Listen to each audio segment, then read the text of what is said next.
Hai teman-teman, kembali lagi saya Andini Effendi di acara Uncensored ini. Untuk episode kali ini, saya mau kasih disclaimer dulu. Ini akan membahas sesuatu yang sensitif buat Indonesia terutama, tapi tujuannya untuk membahas ini adalah supaya kita semua tuh lebih paham kenapa sih orang ini kok mau memperjuangkan segitunya. Jadi spooky-spooky gitu ya efeknya. Tapi benar, ini serius, on a serious note, memang karena dianggapnya Veronica Koman, narasumber episode kali ini adalah sebagai yang masuk daftar pencarian orang di negara ini. Tapi saya pengen tahu justru kenapa Veronica tuh berani banget bersuara, berekspresi mengenai isu yang sangat sensitif untuk Indonesia. Dan mudah-mudahan teman-teman yang dengar, siapapun yang mendengar ini lebih terbuka hatinya dan pikirannya bahwa kita semua tuh sebenarnya memperjuangkan sesuatu untuk kebaikan. Bukan untuk memecah belah, bukan untuk membenci satu sama lain, dan apalagi untuk mengutak-atik Indonesia. Karena kita semua cinta banget dengan Indonesia. So, enjoy.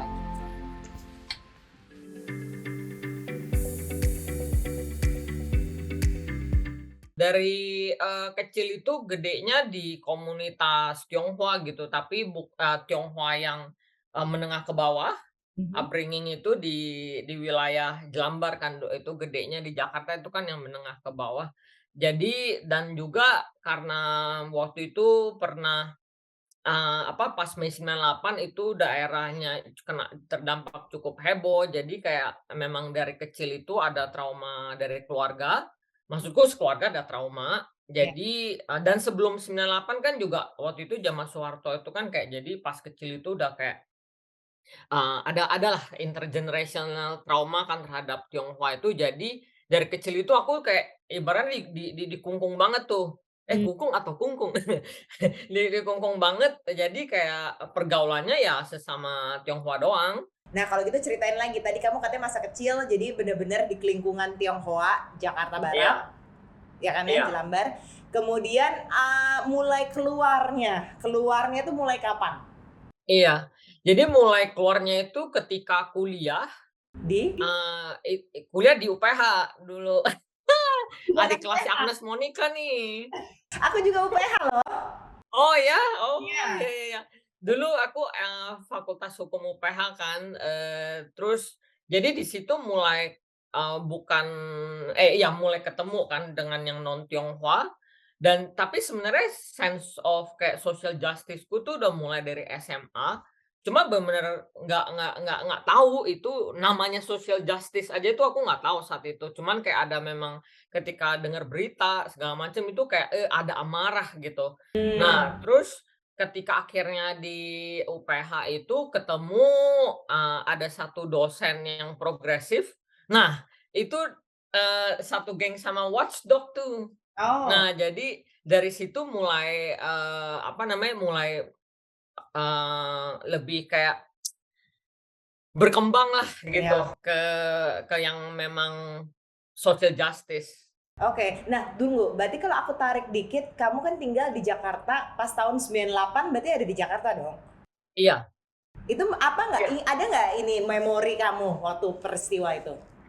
Mei 98, iya waktu itu aku sakit keras, tapi nggak bisa ke dokter, dan aku inget udah bermalam-malam itu jadi itu kayak di gang sempit gitu yang kayak rumah bener-bener kayak cuman pada sepetak, terus, tapi ketua RT-nya, Jawa gitu kan, orang Jawa, terus jadi, aku ingat ketua RT-nya itu nampung kita semua yang Tionghoa, di rumah dia dan juga udah bilang kayak, "Nih kalau berikutnya kayak yang rusuh makin dekat, kita mau diungsikan ke dalam masjid," gitu.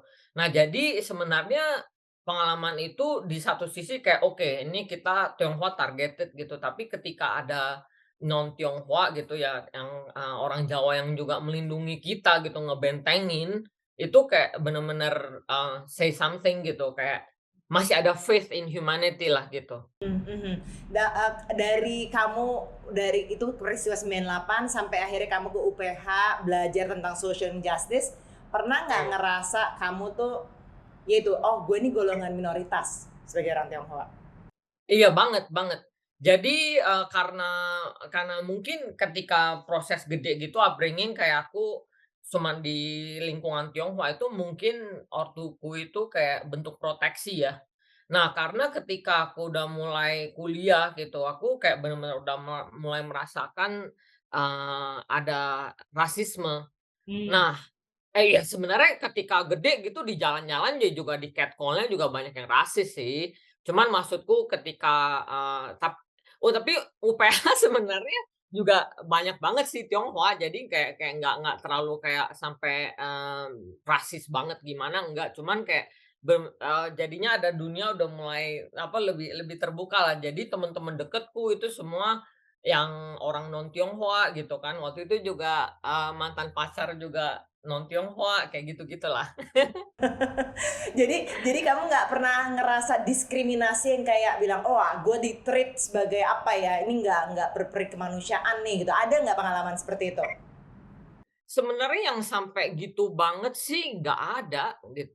Sebenarnya ya kayak yang kayak catcall gitulah, cuman kayak yang sampai dehumanisasi, didiskriminasi sih, ketika yang Mei 98 itu dan juga kayak biasanya tuh ketika mendekati Imlek, itu Hmm. nggak hanya soal Mei 98 yang mendekati Imlek gitu, kayak itu sebenarnya zaman sebelum Gus Dur, jadi kayaknya itu memang udah ada ya di subconscious gitu karena gede memang udah apa, ketika dari kecil gitu ya. Jadi kayak ketika waktu itu, kalau misalnya Imlek gitu kayak sembunyi-sembunyi gitu. Hmm. Sembunyi-sembunyi dan kayak jangan terlalu kenceng suaranya, kayak jangan jangan terlalu celebratory lah gitu istilahnya. Ya. Nah, jadi tapi selain itu sih, jujur aja nggak pernah sih justru ketika, saya udah mulai aktivisme, terus berbicara tentang Papua, wah itu rasis banget semua.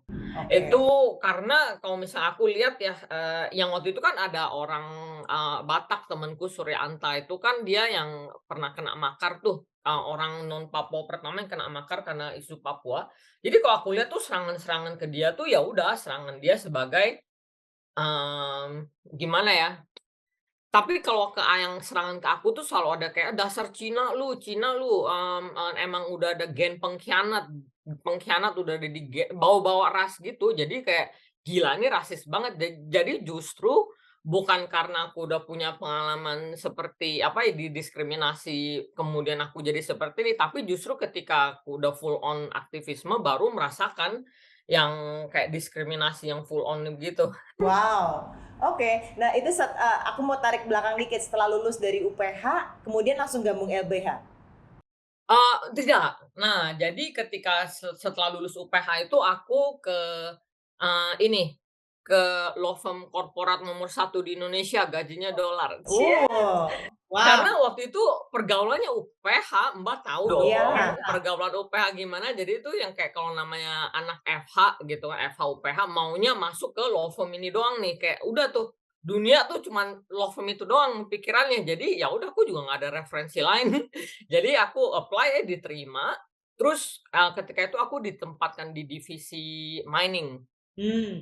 Di divisi mining, lalu kayak aku kayak tugasku itu adalah mencari loopholes bagi perusahaan perusahaan internasional ini untuk bagaimana caranya, eee, cari loopholes di hukum kita untuk jadi intinya tuh harming lingkungan hidup dan masyarakat adat. Jadi itu aku kayak conflicted banget gitu kan di dalam hati, meskipun supervisorku ketika itu kayak cukup seneng lah gitu kan sama kinerjaku, tapi kayak, di satu sisi kayak, "Aduh ini nggak bener," gitu. Jadi justru aku diradikalisasi di law firm korporat itu. Aku Wow. jadi tahu aku jadi tahu this is not me gitu. Jadi ketika, jalan berikutnya ketika waktu di LBH Jakarta misalnya kan, kadang-kadang tuh ada teman-teman pengacara HAM yang masih wondering gitu, kayak apa rasanya ya kerja di hukum korporat Law law firm firm.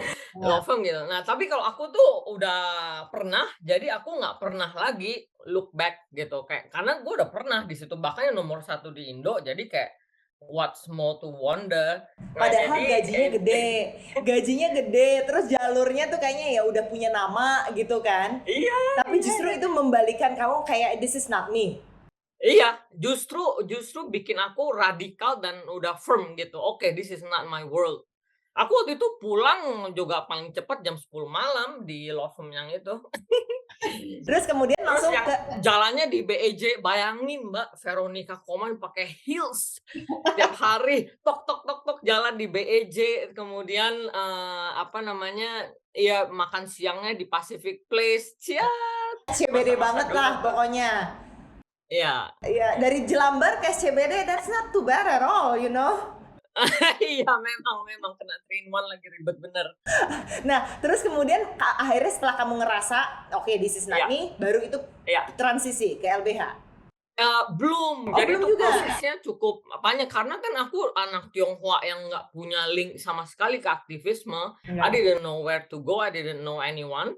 Jadi aktivismeku itu benar-benar mulai dari nol ya. Jadi setelah law firm itu aku jadi staf ahli di DPR. Hmm. Nah, jadi cuman 3 bulan tuh, kayak 3 bulan, 4 bulan, kayak 4 Ini bulan, 5 staf bulan. ahli Terus anggota? kayak staf ahli anggota DPR, ya. Oke. Itu terus kayak, wah rusak bener di DPR, rusak bener DPR kayak terus lalu aku pikir ketika itu, wah gue fresh grad masuk ke tempat busuk kayak gini, itu nggak sehat, nggak bagus banget buat gua gitu. Hmm. Jadi, makanya apa namanya, cepet banget ketika kayak apa namanya, 4 bulan, udah lupa kayak 4 bulan deh apa 6 bulan, terus malah ketika terakhir-terakhirnya itu aku masih staf ahli DPR, aku ikut demo DPR di luar. Aku ikut demo DPR di luar, terus Demo aku apa? sempet Ingat kayak nggak? mikir kayak mau nyelundupin demonstran untuk masuk ke ruang sidang segala macam, aku udah Astaga. sampai jadi tuh kayak ya oke oke oke, ini that's not it. Terus Mhm. jadi aku abis itu mmm,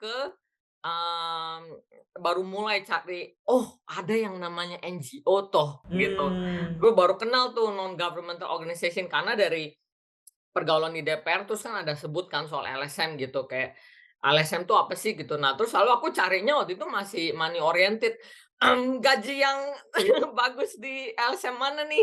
Oh, jadi carinya ke waktu itu adalah satu LSM internasional, terus lalu aku merasa, "Yah, ini kok kayak korporat LSM-nya, kayak nggak seru amat." Nah, terus barulah dari situ ketemu yang namanya LBH Jakarta, begitu. Oh. Ketika di LBH Jakarta akhirnya I found my home, Mmm. itu satu-satunya yang, tempat kerja yang aku kerja, hitungan tahun, yang lain tuh cuman hitungan bulan doang, terus kayak nggak cocok gitu. Tahun Terus kayak berapa I tuh? find my home. Tahun berapa tuh masuknya? 2000 aduh, ini bekas Covid, mmm, 2000 kayaknya pertama ketemu LBH tuh 2011. Oke. Aku, terus iya iya iya 2011 deh, iya. Dan stay sampai berapa lama di sana? Sampai berarti tunggu dulu, aku S2 itu tahun 2017, stay di sana sampai awal 2017. Oke. Tapi kok kayak aku nggak selama itu? Tunggu tunggu, kayaknya ada kalkulasi yang salah. Ya, tapi pokoknya, the point-nya adalah aku terlama di LBH Jakarta, jadi kayak ideologi dalam bantuan hukum, terus selalu kayak, organisir, terus, bagaimana rasanya apa, kayak kayak dengan komunitas segala macam, I grew up there gitu. Ya. Sampai sekarang aku masih menganggap LBH Jakarta itu rumah. Dan itu udah mulai nggak money oriented lagi ketika Oh, udah masa-masa enggak. Jadi kalau misalnya dibikin ada statistiknya dari lulus sampai ke LBH Jakarta tuh kayak turun terus terus bahkan ketika aku kerja di, ketika kayak misalnya aku dampingin kasus di Papua gitu kan, aku ke Papua, ke pengadilan gitu-gitu, aku malah pro bono gitu, pro oh, bono wow. dari tabungan. Wow. Cuman ya, gitulah. Jadi, semakin idealisme meningkat, semakin menurun, gajinya. Tapi kepuasan hatinya gimana? Tapi itu tapi itu Mbak, puas. Jadi tuh ketika aku di yang law firm itu, itu beda banget Mbak. Jadi, ketika di law firm itu temen-temenku itu kayak sampai jam 10 gitu kan. Itu kayak, terus kayak half through the day tuh temen-temenku udah banyak yang questioning themselves, "What the F am I doing?" Kayak sering, "Aduh nggak jelas nih," gitu-gitu, kayak nggak ada soul-nya. Sedangkan kalau misalnya temen-temen di LBH nih, ini adalah, ibaratnya tuh aku masih punya safety net keluargaku yang, ya kelas menengah lah ya. Itu teman-teman LB aku yang ibaratnya safety net-nya lebih buruk dariku, tapi kayak mereka passionate sekali kayak terus udah jam 7 juga gitu kan, udah jam 7 malam gitu, tetep aja masih semangat banget kerjanya. Jadi kayak bener-bener kantor itu alive gitu, kayak penuh dengan api dan passion dan meskipun gaji kita pas UMR, tapi tuh kayak hidup tuh puas banget gitu. Itu the Iya. best time of my life lah itu. Wow, wow, itu bener-bener buat satisfaction kamu, personal satisfaction. The Iya, energy is heeh, different, I'm sure. iya. Iya kan? Nah, terus mulai kenal dengan isu Papua ketika di LBH dan apa waktu itu Di pertama? LBH. Pertama yang kamu Nah, tanganin? iya, jadi jadi waktu itu kan di LBH itu kan aku kan udah dampingin berbagai isu ya, dari pengungsi internasional, terus lalu yang, korban penggusuran, mahasiswa, terus lalu kayak buruh segala macam udah maksudnya terpapar ya. Kemudian, waktu itu ada ini 8 Desember 2014 itu kasus Paniai Berdarah. Itu Hmm, yang, Jokowi ketika baru menjabat kemudian dia juga yang janji berulang-ulang Jokowi ke Papua itu juga kasus ini. Jadi sama kasusnya, hmm. jadi waktu itu 4 anak Papua ditembak mati. Ya, Nah, ya. terus jadi kan aku lihat di berita, buset ini anak sekolah ditembak mati 4 orang, ini kenapa nggak ada rame-ramenya ya, gitu. Jadi ketika itu kayak mulai intrigue gitu kan, kayak ini ada apa ya? Ini kalau di Jawa nih udah heboh banget nih pasti kalau di Jakarta gitu. Nah kemudian dari situ, kan LBH Jakarta tuh yurisdiksinya tuh seharusnya Jabodetabek gitu, tapi ketika itu aku tanya ke direktur, "Bang, ini kok kayak begini ya, boleh nggak aku reach out reach out ke orang Papua?" Gitu. Nah jadi dari situlah mulai. Nah Hmm, dari situ aku mulai menggali-gali lagi kayak, "Ini kenapa ya kalau, ada apa di Papua?" hmm. Nah kemudian ketika masa pencarianku itu aku ketemu temen, aktivis internasional, maksudnya, aktivis WNA gitu. Dia bilang dia tahu, "Ih, aku nasionalis banget, Mbak," aku lupa bilang, Ya, "Ini ya. ada tato nih, ini ada tato Masih tulisannya apa? Indonesia." Tatonya Gimana sih Indonesia. gimana sih kamera? Nah, yes, yes, Iya, yes. ini ini filosofi Indonesia mengalir di nadi, mengalir dalam darah gitu. Nah, jadi kan temen ini kan tahu banget nih aku, nasionalis, banget freak gitu. Jadi dia tuh kayak cuman bilang, "Fer, coba deh Google West Papua." Jadi mau Papua, West Papua. Pas aku Google, terus kayak ini jurnal-jurnal dari Yale University, dari Sydney University, segala macam kayak, "Wah, ini ada apaan nih?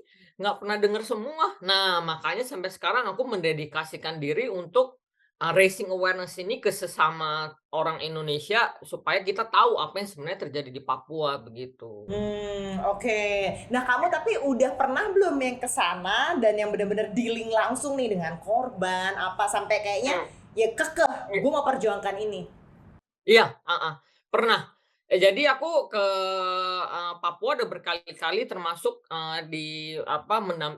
waktu itu aku jadi pengacaranya terdakwa makar itu, juga aku pengadilan di situ, Tahun pernah berapa ikut pertama gitu, kali jadi ke ketemu Papua? dengan Tahun berapa hah? pertama kali ke Papua? Pertama kali ke Papua tahun 2015, Oke. awal 2015, iya, setelah itu ya Jayapura ada tuh? berkali-kali hah? Ke Jayapura? Ke Yahukimo waktu itu pertama, ya Oh, via Jayapura kayaknya, iya, iya. agak-agak lupa. Iya, iya, Tapi iya. Oke. tapi dulu awal-awal itu, Mbak, aku juga ada pushback dari orang Papua awal-awal. Jadi orang Papua itu udah nggak percaya dengan orang Indonesia, Mbak, rupanya termasuk orang LSM, aktivis aktivis maksudnya orang non Papua gitu. Mereka tuh udah nggak percaya. Jadi it took me a while, kayaknya hampir 2 tahun deh, baru akhirnya aku bisa mulai kayak diterima di komunitas, karena bagi mereka kayaknya aku, dianggap konsisten gitu ya. Jadi itu nggak serta-merta, jadi tuh udah segitu hancurnya kepercayaan orang Papua terhadap orang non Papua di Indonesia ini, Mbak, begitu. Hmm. Nah, kemudian juga akhirnya kenapa kamu tuh berani banget? Mmm, Berani banget kayak nyuarain ini, berekspresi soal Papua. Gila, gue kalau ngeliat lo, gue takut nih. Aduh, nih orang bener-bener hidupnya panjang ya. aku juga takut, Mbak, aku juga takut, karena tuh apalagi ketika awal-awal itu kayak pokoknya terkenal deh di dunia aktivisme gitu ya, yang paling mengerikan itu maksudnya mengerikan dalam arti pushback-nya dari pemerintah. Serangan baliknya itu adalah satu Papua, 2 soal, yang 65. Ya. Nah, jadi, apa namanya, ya ini aku bukan kayak kayak, wah, apa namanya, tanpa ketakutan, ada takut, cuman ketika aku melihat lagi ke orang Papua gitu yang kayak korban-korban itu kan, ketika bicara langsung dengan korban, bicara langsung dengan keluarga korban, itu langsung kayak aku refleksi diri gitu kayak, "Anjir ini nggak ada apa-apanya," gitu. Ketika mereka orang Papua menjadi ada kayak, set the benchmark, jadi itu kayak ngelihat balik diri sendiri, oke, this is nothing gitu dan menurutku sebagai, orang Papua itu kan menganggap bahwa orang Indonesia itu menjajah mereka ya. Jadi menurutku juga sebagai justru ini adalah bentuk kecintaanku kepada bangsa Indonesia gitu, kayak bahwa bangsa gue nggak bisa kayak begini gitu. Mmm, Kok melakukan, eee, kalau misalnya deh nggak sepakat soal yang penjajahan tadi, ya udah soal pelanggaran HAM gitu, kayak kayak sebenarnya bentuk kritik itu kan bentuk cinta ya. Coba kalau kita kan udah nggak cinta sama pasangan gitu kan, itu kan bodo amat kan dia mau ngapain. mhm. Kayak saya di sini udah di Australia pun kayak aku nggak terlalu ngikutin banget kan yang terjadi di sini, tapi aku lebih aktif soal-soal Indonesia gitu kan, masih update ya karena itu bentuk kecintaan, kepedulian begitu. Jadi bukan berarti kamu tuh jadi sebel sama Indonesia? Beda sih bagi aku tuh bangsa sama negara, pemerintah itu beda ya. Dan ini yang harus diubah ini kan, apa namanya, pemerintahnya,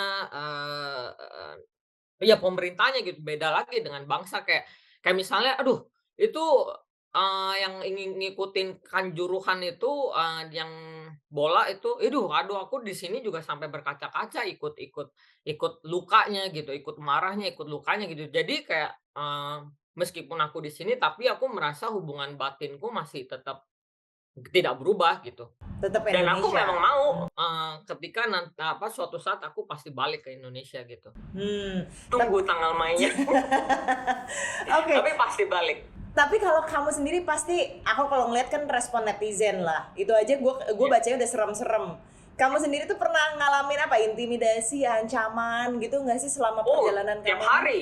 Masih? Jadi, tiap hari ya kalau misalnya dari, netizens, tapi ini kecampur, Mbak. Jadi yang kebuat aku itu, ini ada investigasinya juga dari berbagai media internasional termasuk Reuters menemukan bahwa ada bot-bot ya kan kan kita tahu ya ada mesin mesin Iya, mesin ininya apa, bot trolls-nya, mhm. dari pemerintah Indonesia.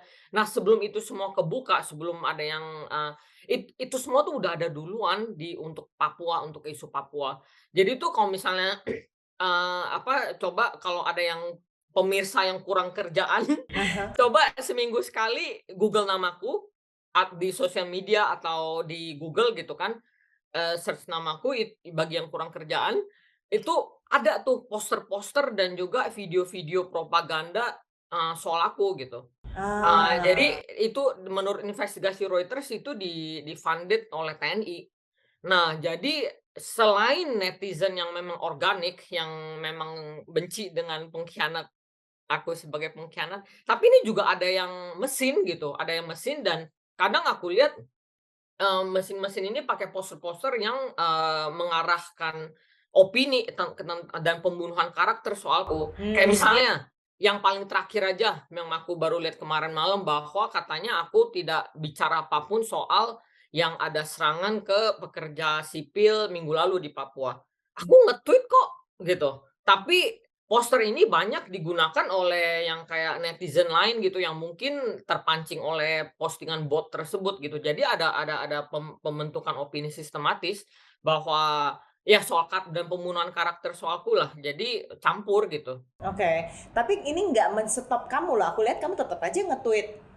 Ya emang, ya emang karena, sekarang tuh ya followers aku tuh udah banyak, apa namanya, eee, jurnalis internasional, diplomat, orang UN, international akademis gitu banyak yang kayak follow gitu kan. Jadi, aku kadang juga merasa jadi aku udah nggak bisa aku punya moral responsibility buat meneruskan untuk get this information out gitu. Jadi tuh Papua itu, jurnalis asing itu tidak boleh masuk ke Papua.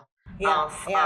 Kalau itu ya Practically benar. ya, practically mereka nggak bisa masuk ke Papua, termasuk juga international NGOs itu tidak bisa masuk ke Papua.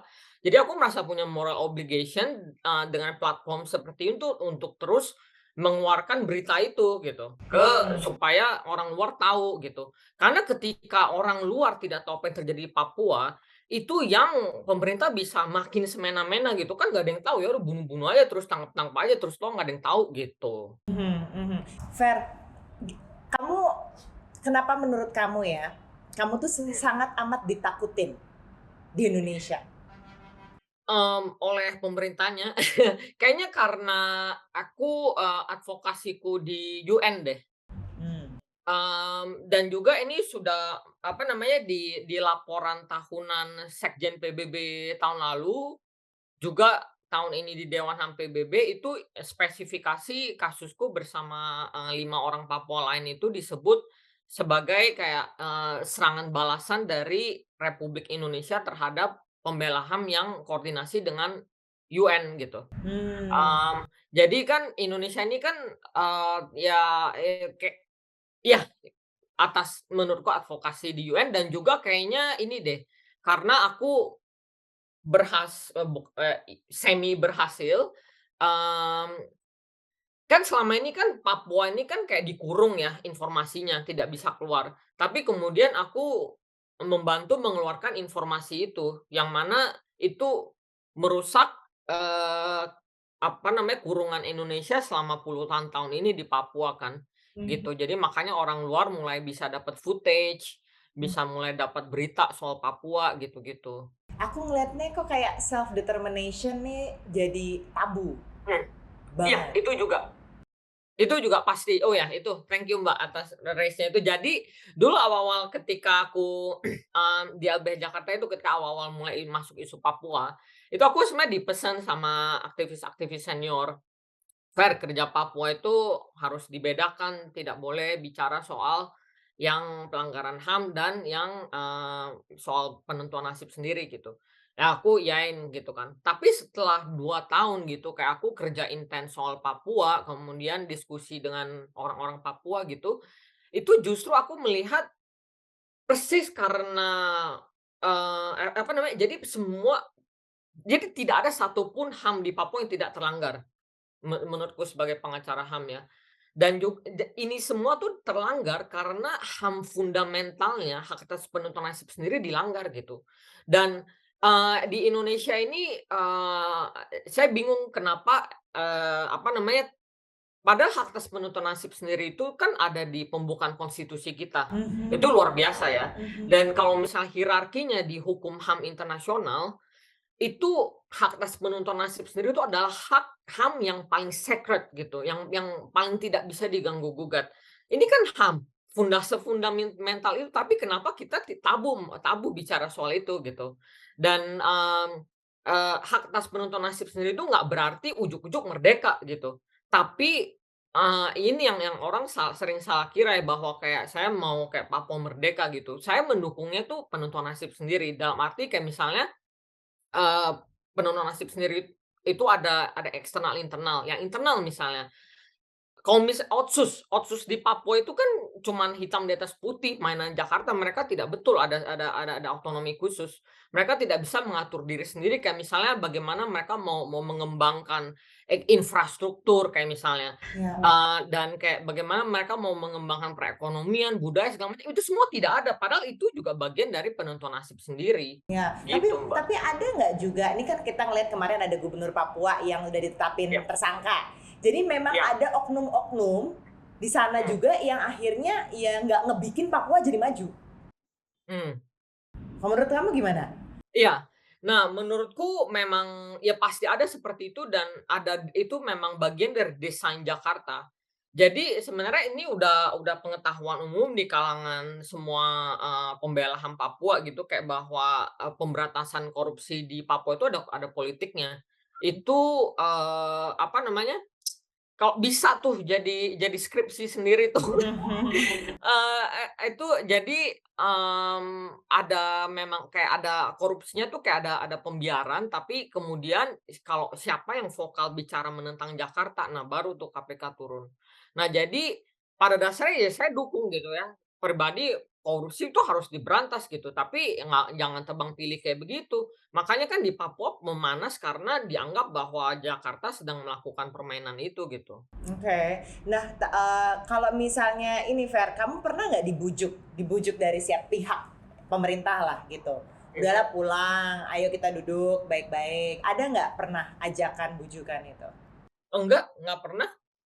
Dan menurutku memang wajar aja belum ada karena menurutku, pendekatan pemerintah terhadap Papua belum berubah gitu. Karena sekarang itu jumlah, tapol di Papua itu meningkat gitu. Ketika masih ada tapol di Papua tidak mungkin ketika aku pulang aku tidak kena juga jadi tapol, Aha. gitu. Nah, ketika para tapol ini dibebaskan atau tidak ada orang baru lagi yang ditangkap kemudian jadi tapol, baru menurutku, approach terhadapku juga bisa berubah, gitu. Oke. Tapi kamu pengen nggak nih balik? Oh, pengen banget, apalagi nih sekarang lagi hujan, aduh maunya makan bakso gimana dong? Kalau hujan maunya makan bakso nih, nggak bisa. Itu sekarang aku jadi jago masak loh, Mbak, gara-gara saking kangennya makanan Indonesia tuh kayak kalau misalnya homesick gitu ya, Aha. homesick itu kayak kalau makan makanan Indonesia tuh kayak feel better gitu.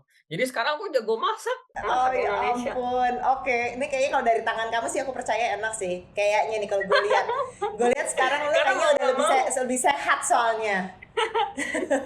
Terus mau nggak mau habis kalau nggak cari di mana, kalau ada pun mahal banget, terus rasanya kurang cocok lagi, kayaknya udah di-adjust ke taste bule kayaknya. iyalah pasti. Tapi orang tua kamu gitu, apa namanya, mereka apa nggak pernah ngasih tahu kamu udah lah Fer, jangan Hmm. terlalu inilah, jangan terlalu keras gitu. Sering banget, sering dari dulu orang tuaku memang udah selalu bilang, stop, terutama ketika yang aku di 2019 ketika yang aku diumumkan jadi tersangka itu Hmm. kan mereka juga udah kena pressure, udah polisi 10 orang udah datang ke rumah segala macam gitu. Kan aku lagi di sini waktu itu, di Hmm. Australia lagi nunggu wisuda. Hmm. Terus terjadilah yang Papua meledak itu. Jadi aku pas lagi tunggu wisuda di sini, terus juga, waktu itu ortuku udah sampai nangis-nangis juga kayak bahwa, "Ini udahlah berhenti," gitu. Sedangkan waktu itu lagi ada uprising kan di Papua. Aku bilang kayak, "Ini belasan, puluhan orang lagi mati nih, ini nggak bisa di-stop." Maksudku kayak kalau misal aku berhenti, memberitakan itu kan jadi salah satu channel ke internasional akses kan jadi terputus. Itu apa kabar yang di Papua gitu, ketika saat itu aja udah ada puluhan dibunuh gitu kan, itu bisa makin brutal. Jadi aku bilang, waktu itu aduh emosional banget, ortu juga kayak bilang kayak bahwa, "Kok aku lebih memendulikan orang yang nggak aku kenal dibanding keluarga sendiri," gitu. Itu ya sakit juga sih dengarnya, cuman ya menurutku ketika itu nggak ada pilihan, ya udah sampai sekarang lah, tapi intinya keluarga aku memang tidak setuju dan memang makanya aku bingung, kenapa ada orang yang serang keluargaku ketika mereka ini justru adalah penentang kuit terbesar soal isu Papua. Sampai saat Jadi, ini, hah? sampai saat ini masih nentang kamu. Iya iya, masih masih selalu selalu minta berhenti gitu kan, jadi justru dari dulu mereka selalu, menentang karena itu, membahayakan, membahayakan tidak hanya saya sendiri gitu kan, tapi kan sudah terbukti membahayakan ke keluarga juga, begitu. Jadi anggota keluarga kamu dekat maupun jauh, kalau misalnya ditanya orang, kamu ada hubungan keluarga ya sama Vero, itu mereka ngaku atau enggak? Waduh, aku udah nggak tahu karena memang hubunganku dengan keluarga udah buruk ya. Oh. Jadi aku udah nggak tahu,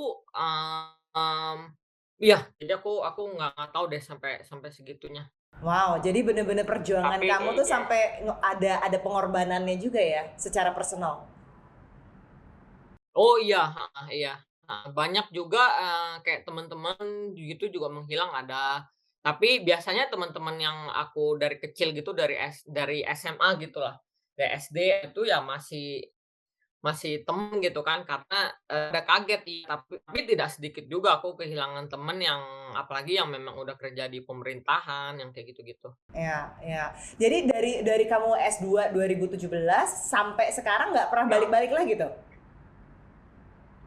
Eee 2017, itu terus aku ada, 2009 nah jadi makanya nih 2019 itu aku sambil nunggu wisuda itu jeda kan, Iya. karena aku udah ketinggalan batch wisuda jadi masih nunggu batch berikutnya, itu aku pulang dulu, pulangnya itu aku ke Papua gitu, pulangnya ke Papua Oh. dampingin kasus, aku di sana mau 3 bulan, di Aha. Papua dampingin kasus 3 kasus waktu itu.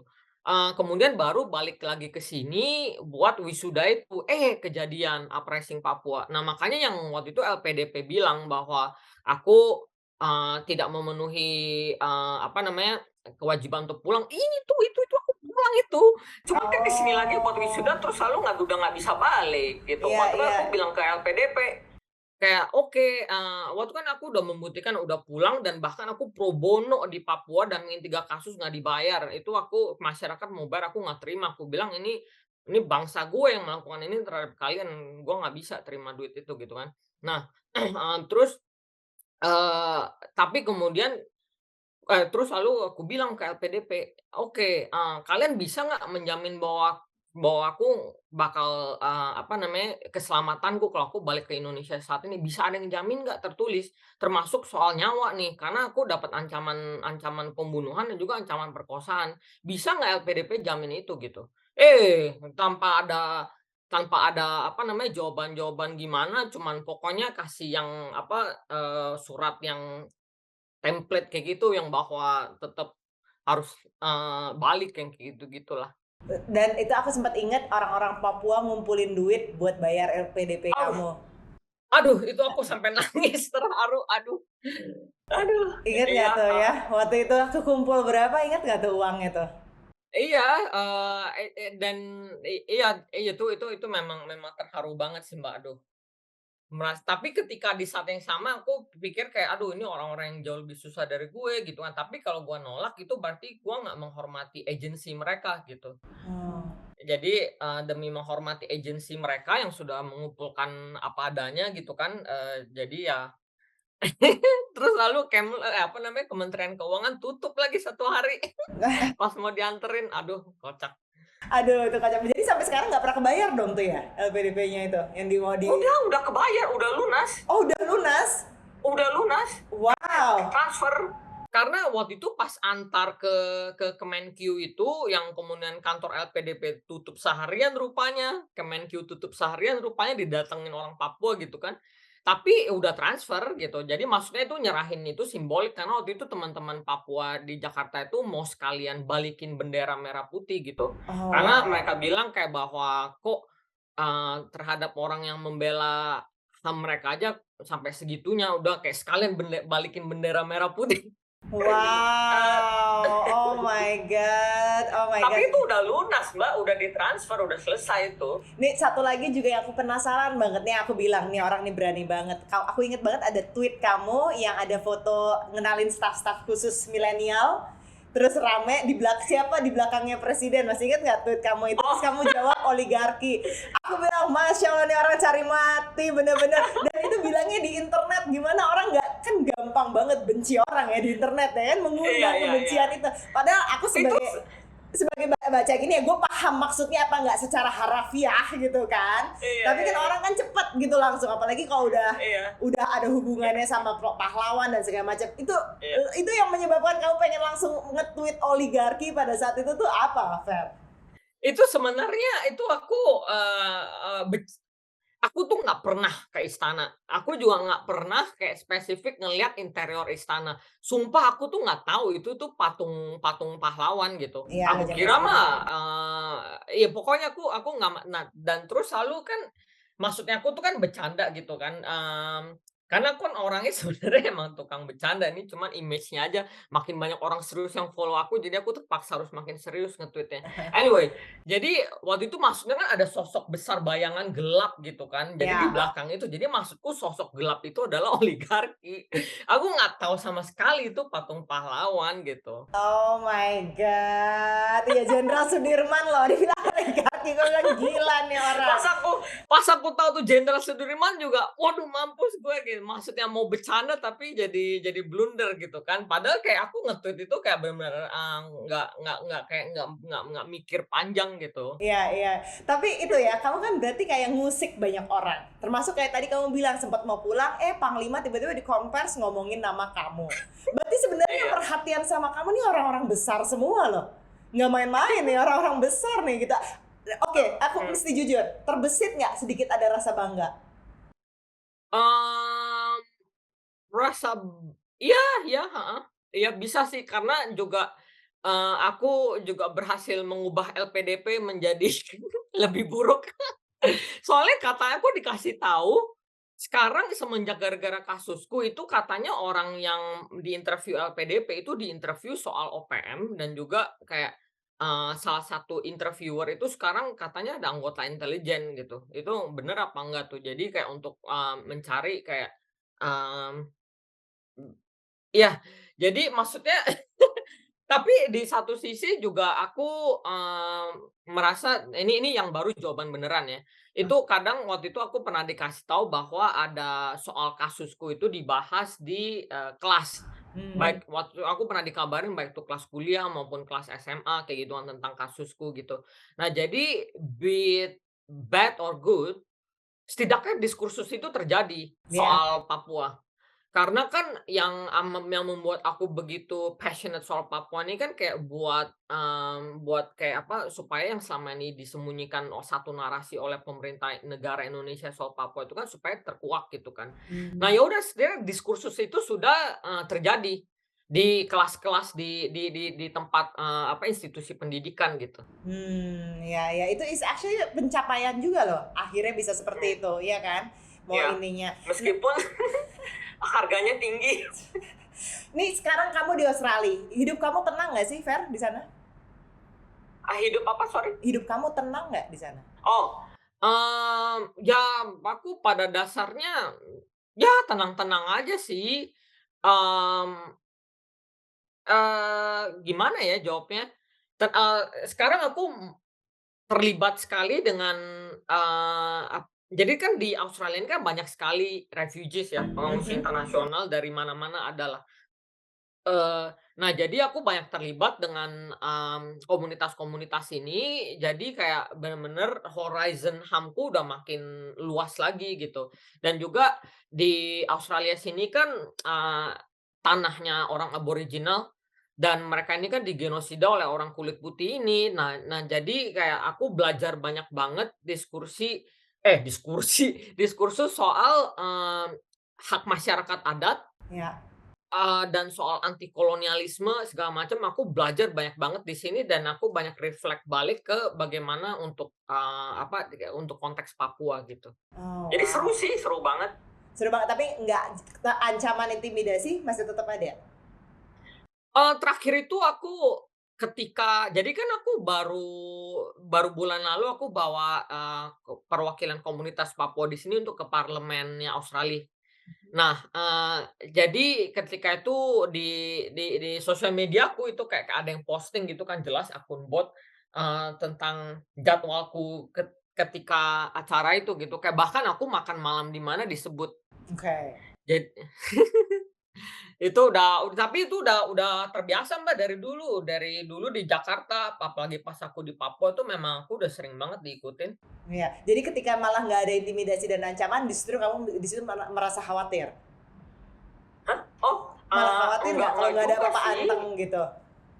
Nggak juga sih, karena gimana ya, Mbak, ya, kayak, soalnya kayak misal, ketika waktu itu 5 menteri sekaligus, 5 apa 6 menteri sekaligus tahun 2019, rame-rame, bekerja sama untuk ekstradisi aku gitu ke Indonesia. Menurutku nothing will top that. Jadi itu setelah itu kayak serangan-serangan lainnya, apalagi serangan netizen-netizen nih, akun-akun anon seram itu kayak apa ya, kayak kerikil gitu loh. Karena aku udah pernah berada di fase yang jauh lebih mengerikan. Oh wow, gila sampai 5 menteri loh berusaha ekstradisi, gila banget. Fer, kamu Yo, tadi nunjukin ada tato kamu Indonesia mengalir iya.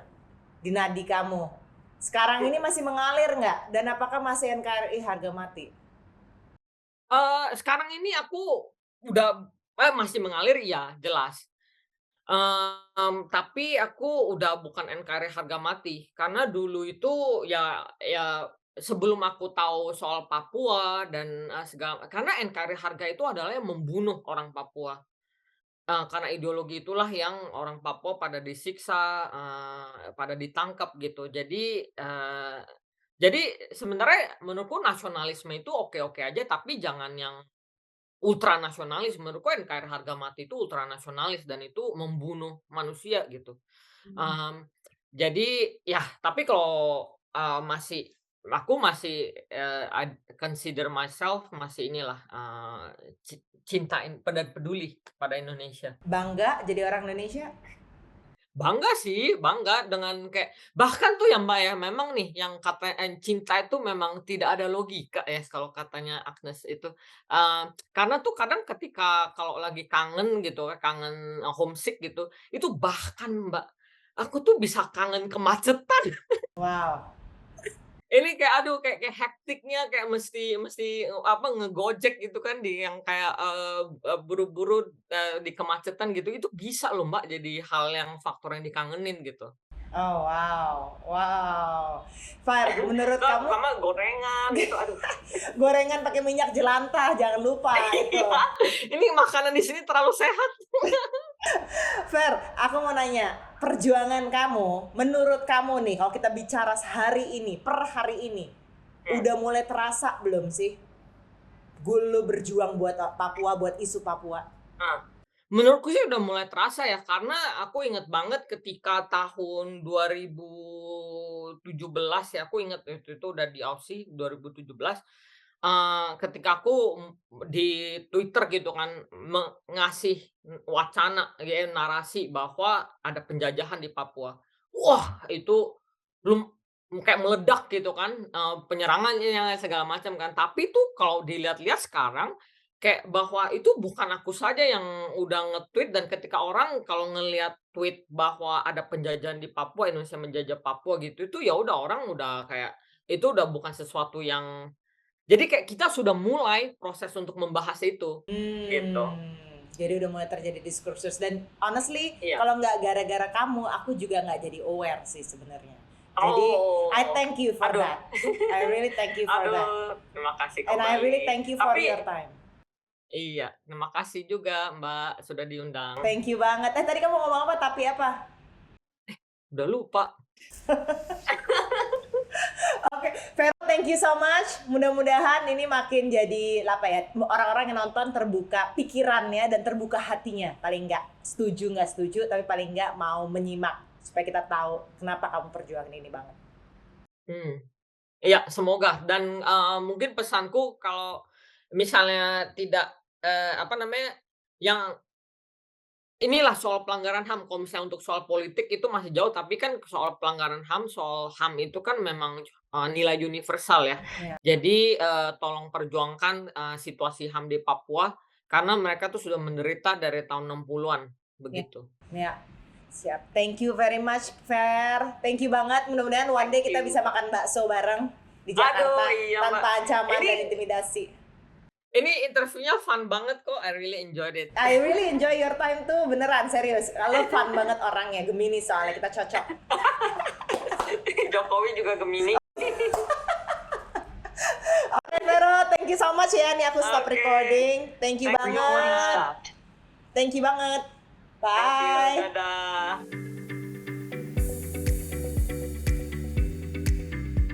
This show is produced by Golden Talks and Summertime Studios. Terima kasih banyak sudah menonton atau buat kalian yang mendengarkan episode ini di podcast. Kalau kalian suka dan mudah-mudahan kalian suka ya episode ini, please like and subscribe untuk ikutin lebih banyak lagi obrolan yang berfaedah. Bantuin untuk share juga ya. Semoga makin banyak yang terbuka hati dan pikirannya.